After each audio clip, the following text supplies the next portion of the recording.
Assalamualaikum warahmatullahi wabarakatuh. Selamat pagi Ananda 11 Busana 1. Waalaikumsalam warahmatullahi wabarakatuh. Apa kabarnya hari ini? Alhamdulillah, Mem. Alhamdulillah. Sebelum belajar, marilah kita berdoa dulu. Baiklah, sebelum memulai pembelajaran, berdoa menurut percaya masing-masing. Berdoa mulai. Berdoa selesai. Kita mulai pelajaran hari ini. Masih ada yang ingat pembelajaran minggu lalu? Kita minggu lalu membahas tentang apa? Ya, desain jas. Desain jas seperti apa yang kita bahas kemarin? Jas yang terdiri dari satu deret kancing namanya apa? Nah ya, kalau yang buat deret kancing namanya apa? Oke. Kemudian tipe kelepak jas, ada yang masih ingat? Ada knot, level, dan ya, level. Satu lagi ada shawl level ya. Oke, baik Ananda, pembelajaran kali ini kita membahas tentang menganalisis rancangan bahan lap sheet, jas, dan jaket. Baik, kita bahas materi kali ini. Silakan disimak video yang akan Ibu share berikut ini.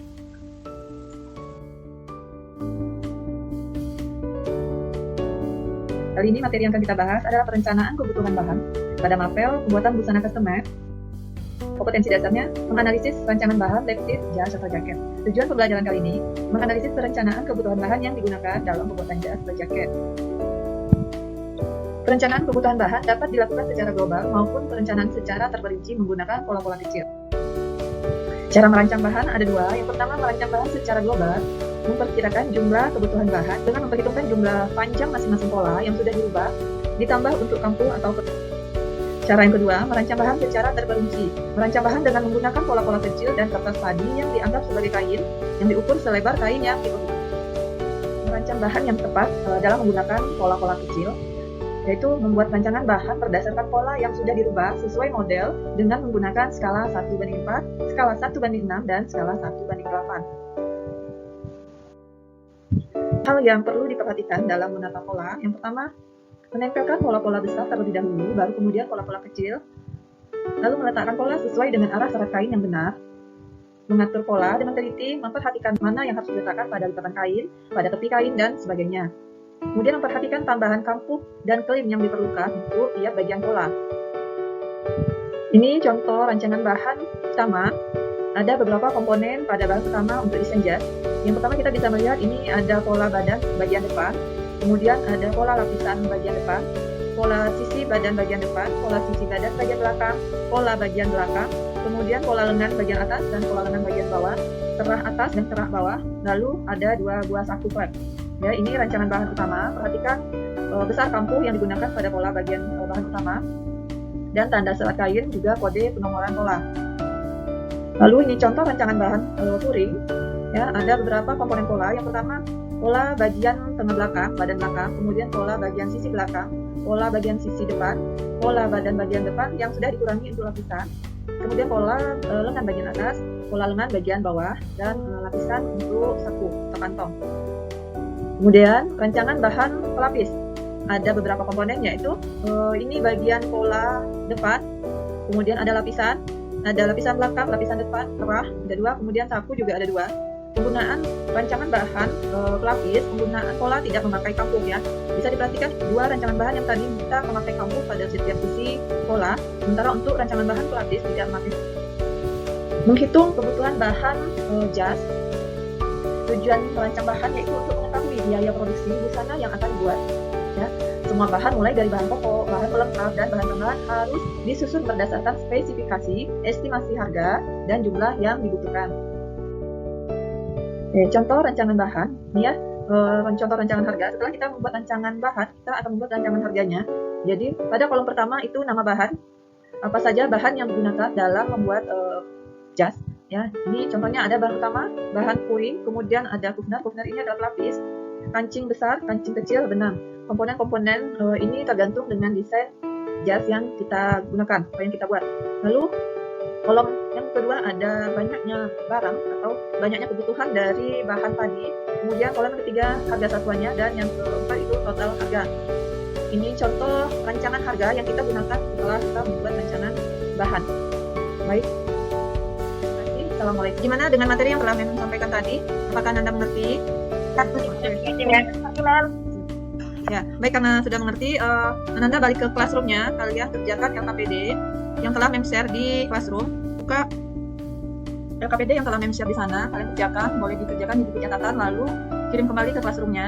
Silahkan dikerjakan. Baiklah, di sini saya akan mempresentasikan hasil LKPD mengenai kegiatan menghitung kebutuhan bahan.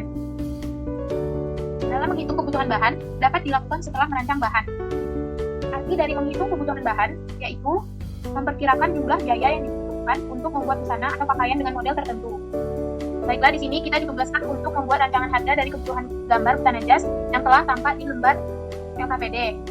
Dapat dilihat di layar, seperti tabel yang telah dibagikan. Itu dalam tabel sudah tertera nama barang, banyak barang, harga satuan, dan jumlah.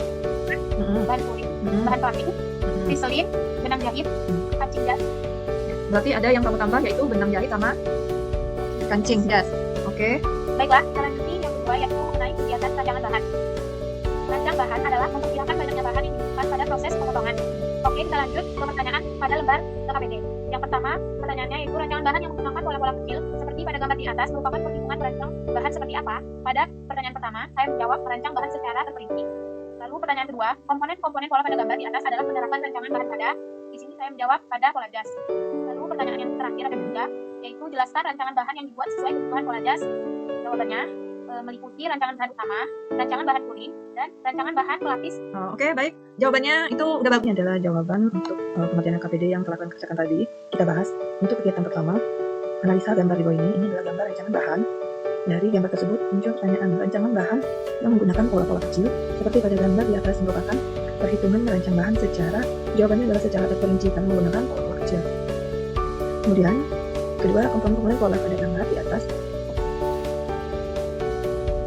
Nah, yang kedua komponen pola pada gambar di atas adalah penerapan rancangan bahan pada jawabannya pada pola jas untuk bahan utama.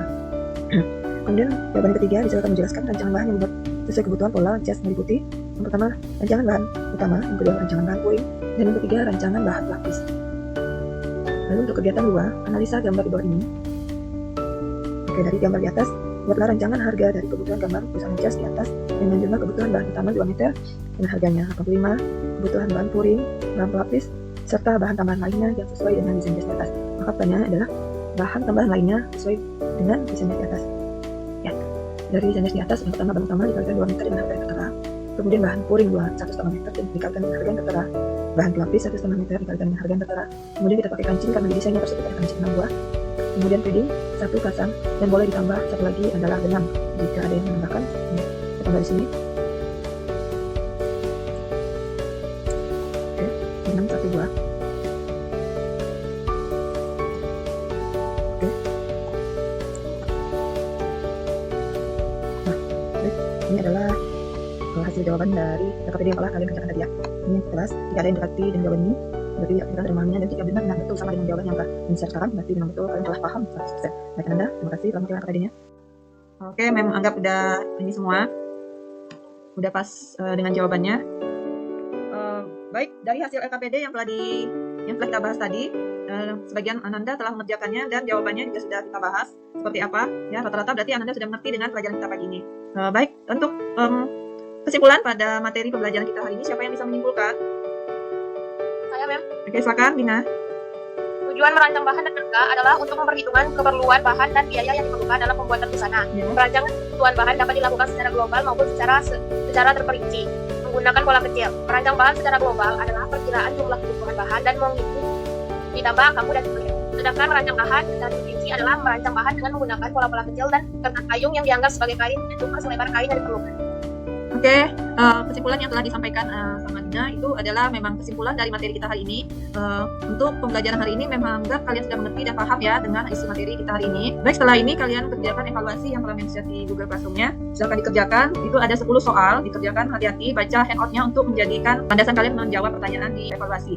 Baik, Anda jawab dengan hati-hati karena supaya nilainya dapat yang bagus. Ya, baik, untuk materi kita pada pertemuan berikutnya kita akan membahas adalah bahan yang akan digunakan dalam pembuatan jas, bahan-bahan apa yang akan kita pakai dalam pembuatan jas. Minggu depan akan kita bahas. Baik, untuk mengakhiri pembelajaran kita akhiri dengan berdoa. Gue mengakhiri pembelajaran doa ini dengan berdoa menurut saya anak-anak.